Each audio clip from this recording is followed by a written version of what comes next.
Prime minister Narendra Modi का एक ambitious target है इंडियन इकोनॉमी और एक्सपोर्ट्स को इस डिकेड में डबल करने का और इंडियन इकोनॉमी को वर्ल्ड में 3rd नंबर पर लाने का। ये प्लान्स उनके 3rd टर्म के हैं अगर वो 2024 के जनरल इलेक्शंस को जीतते हैं तो।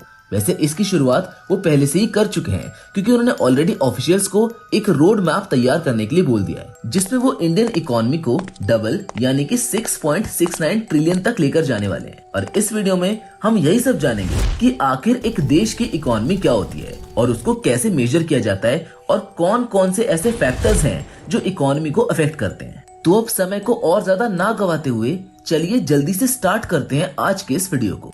तो दोस्तों वर्ल्ड बैंक का भी यही मानना है कि भारत एक फास्टेस्ट ग्रोइंग इकोनॉमी है और अगर इसी कंसिस्टेंसी के साथ भारत आगे बढ़ता है तो वो दिन भी दूर नहीं होगा जब भारत दुनिया की तीसरी सबसे बड़ी इकोनॉमी बनेगा। लेकिन इन सारी चीजों को पर कैपिटा इनकम और आम आदमी के टर्म्स में अगर देखा जाए तो स्थिति हमको यहाँ पर बिल्कुल उलट नजर आती है। अब यहाँ पर चीजों को सिंपल रखने के लिए मैं आपको स्टेप बाय स्टेप चीजों को एक्सप्लेन करूंगा, जिसमें सबसे पहले हम जानेंगे कि व्हाट इज कंट्रीज इकोनॉमी।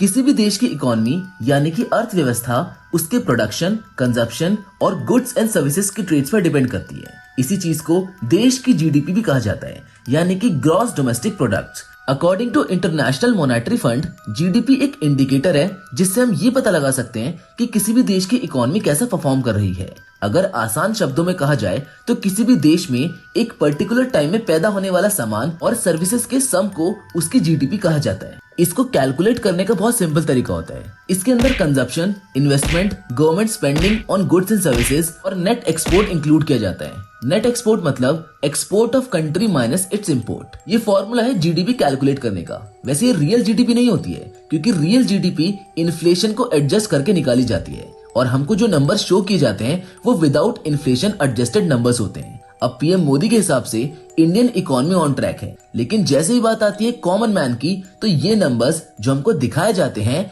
कुछ धुंधले से नजर आने लगते हैं। आज भी आम आदमी इंडिया में अपनी आजीविका के लिए स्ट्रगल कर रहा है। उसकी इनकम और इकोनॉमिक रेशियो के कंपैरिजन में खासा अंतर दिखाई देता है। इसीलिए चलिए बात करते हैं पर कैपिटा इनकम पर। Former RBI governor C Rangarajan ने अपने एक लेक्चर में बताया था कि पर कैपिटा इनकम के टर्म्स में इंडिया आउट ऑफ 197 कंट्रीज 140वें पायदान पर है। अकॉर्डिंग टू आईएमएफ ब्रिटेन की इकोनॉमी को पीछे छोड़ने वाले इंडिया में आज भी एक आदमी की एवरेज इनकम $2283 है, जबकि ब्रिटेन में यही नंबर्स $47,000 से भी ज्यादा है।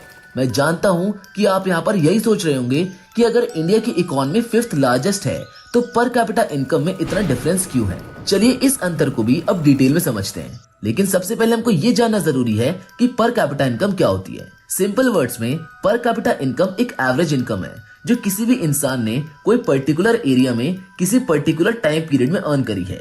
वर्ल्ड बैंक के अनुसार 2021 में यूके की पॉपुलेशन 67 मिलियन के आसपास थी, जबकि इंडिया की पॉपुलेशन लगभग 1.40 बिलियन थी। अकॉर्डिंग टू आईएमएफ इंडिया की जीडीपी उस समय 3.18 trillion in comparison of UK की जीडीपी जो 3.19 ट्रिलियन के आसपास थी।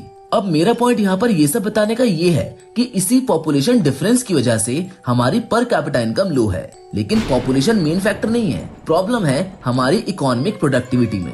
सिंपल वर्ड्स में हम 1.40 बिलियन लोग उतना ही काम कर रहे हैं जितना यूके के 67 मिलियन लोग कर रहे हैं। इसीलिए हमारी per capita income as compare to UK बहुत लो है। लेकिन अगर हम परचेज पावर पैरिटी को एडजस्ट करके डेटा को प्रेजेंट करते हैं तो हमारी कंडीशन पहले के मुकाबले थोड़ी बेटर देखने के लिए मिलती है। उस इंडेक्स में हमारी रैंकिंग 124 है इंस्टेड ऑफ 140। अब परचेज पावर पैरिटी का जिक्र कर ही दिया है तो चलो परचेज पावर पैरिटी क्या होती है इसको भी समझ लेते हैं, जो आपको डेटा को और इजीली इंटरप्रेट करने में हेल्प करेगी। परचेज पावर पैरिटी को समझने के लिए सबसे पहले हमें पैरिटी शब्द का मतलब जानना होगा। पैरिटी का मतलब होता है समानता यानी कि इक्वालिटी, और परचेज पावर पैरिटी इसी इक्वालिटी को दर्शाती है दो देशों के बीच में। In simple words price level should be equal between two countries. चलो एक एग्जांपल से समझते हैं। लेट्स सपोज कि एक हैमबर्गर का प्राइस यूएस में $1 है, जबकि वही हैमबर्गर इंडिया में आपको 25 रुपीज के अंदर मिल जाता है। मतलब एक बर्गर को इंडिया में खरीदने के लिए आपको 80 रुपीज देने की जरूरत नहीं है because of cheaper standard of living. इसी चीज को परचेज पावर पैरिटी बोलते हैं। चलिए एक और एग्जांपल से समझते हैं। सपोज करिए कि आप गुड़गांव में रहते हैं जहां आपकी सैलरी 25 लाख पर एनम है। वहीं आपका कोई दोस्त न्यूयॉर्क में सेम डेजिग्नेशन के लिए 1 करोड़ से ज्यादा सैलरी अर्न कर रहा है। Technically he is earning more, लेकिन न्यूयॉर्क में एक हेल्दी लाइफस्टाइल को मैनेज करने के लिए आपको एवरेज 7 लाख रुपीस हर महीने स्पेंड करने पड़ते हैं, जबकि वही लाइफस्टाइल आप गुड़गांव जैसी सिटी में सिर्फ 1.5 लाख पर मंथ में मैनेज कर सकते हैं। जिसका मतलब ये है कि न्यूयॉर्क गुड़गांव से ऑलमोस्ट 5 गुना ज्यादा महंगा है। इसीलिए वहाँ पर किए गए 1 करोड़ अर्न यहाँ के 25 लाख के इक्वल है और इसी कॉन्सेप्ट को परचेज पावर पैरिटी कहा जाता है। सो टेक्निकली इंडिया की पर capita income after adjusting purchase power parity थोड़ी बेटर है। वेल, पर कैपिटा इनकम को लेकर भी पीएम मोदी का एक विजन है जिसको वो कमिंग ईयर्स में डबल करने का रोड मैप तैयार कर चुके हैं और करंट गवर्नमेंट के अनुसार पिछले 10 सालों में आम भारतीयों की इनकम डबल हो गई है। यानी कि हर भारतीय जो 2014 में 50,000 कमाता था अब 1 लाख अर्न कर रहा है। पर प्रीवियस गवर्नमेंट के दावे अलग हैं। उनके अनुसार तो पर कैपिटा इनकम 2004 से 2014 तक ही 3 गुना बढ़ गई थी। अब ये आंकड़े हमको सरकार द्वारा दिखाए जाते हैं जिनके अंदर एक फंडामेंटल मिस्टेक छुपी होती है, क्योंकि ये डेटा हमें इन्फ्लेशन को बिना एडजस्ट करे प्रेजेंट किया जाता है। मतलब बढ़े हुए इन्फ्लेशन या महंगाई की वजह से आपका घर खर्च भी बढ़ जाता है। तो बीते 20 सालों में आपकी इनकम भले ही 10 गुना से क्यों ना बढ़ी हो, लेकिन इन्फ्लेशन की वजह से आपकी परचेजिंग पावर अभी भी लो ही है। फिर चाहे सरकार कितने भी दावे क्यों ना कर ले, आपकी इनकम एज कम्पेयर टू 2014 सिर्फ 1.5 टाइम्स ही बढ़ी है। इतनी बड़ी इकोनॉमी होने के बावजूद भी आम आदमी की इनकम में सिर्फ 1.5 गुना की वृद्धि। अब ये कैसे पॉसिबल हो सकता है? वेल, ये पॉसिबल हुआ है इनकम इनक्वालिटी की वजह से, जिसमें भारत नंबर 1 पर है। इंडिया के टॉप रिचेस्ट उन 1% की मुट्ठी में इंडिया की 50% वेल्थ बंद है, जबकि बाकी 50% में 99% लोग समाये हुए हैं।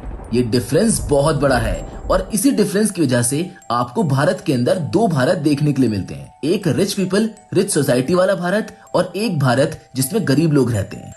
और इसी इनकम इनक्वालिटी की वजह से भारत के बॉटम 50% लोग ईयरली सिर्फ 51,000 रुपीज ही अर्न कर पाते हैं, जबकि टॉप 10% लोग 10 लाख रुपीज से भी ज्यादा अर्न करते हैं। ये अंतर भी ऑलमोस्ट 20 गुना के आसपास है। और अगर क्लैरिटी के लिए इसको रीजनल लेवल पर चेक किया जाए तो ये आंकड़े हैरान करने वाले हैं। इंडिया की मोस्टली स्टेट्स में लोगों की इनकम 60,000 सालाना से भी कम है। ये इनकम डिस्पैरिटी हमारी कंट्री की ग्रोथ का सबसे बड़ा रोड़ा है, जिसको कोई भी गवर्नमेंट काउंटर करने के लिए तैयार ही नहीं है। हमारी कंट्री की इकोनॉमी को स्ट्रॉन्ग करने के लिए हर एक इंसान का स्ट्रॉन्ग होना बहुत जरूरी है। हमें एक सस्टेनेबल ग्रोथ की जरूरत है। इंडिया एक रिच कंट्री है विद पुअर पॉपुलेशन। अब प्रॉब्लम के बारे में तो हमको पता है कि हमारी कंट्री के अंदर इनकम डिस्पैरिटी बहुत ज्यादा है, लेकिन सरकार इसको काउंटर करने के लिए क्या करती है, आइए जानते हैं। ऐसा नहीं है कि ये सारी चीजें किसी से छुपी हुई हैं। गवर्नमेंट इस इनइक्वालिटी को कम करने के लिए बहुत सी फ्री स्कीम्स को रन करती है, जिसके अंदर आपको एजुकेशन और हेल्थ सर्विसेज फ्री देखने के लिए मिलती है, विद ओनली वन मोटिव कि आम आदमी की जेब पर दबाव कम पड़े, जिससे उसके एक्सपेंडिचर्स कम होंगे और वो ज्यादा सेविंग्स कर पाएगा। ये एक हद तक स्किल्स को इक्वल यानी कि लेवल में लाने का काम करता है, जिससे एक सोशल इक्वालिटी और सिक्योरिटी एक्सपेक्ट की जा सकती है। और सिर्फ इतना ही नहीं, गवर्नमेंट को हेल्थ केयर और एजुकेशन के साथ साथ सोशल सॉलिडेरिटी और प्रोग्रेसिव टैक्सेशन पर भी उतना ही फोकस करना चाहिए इस डिस्पैरिटी और नेशन की प्रोग्रेस के लिए। आई होप ये इकोनॉमिक डेटा और ये नंबर्स आपको अब थोड़ा और क्लियरली समझ आने लगे होंगे।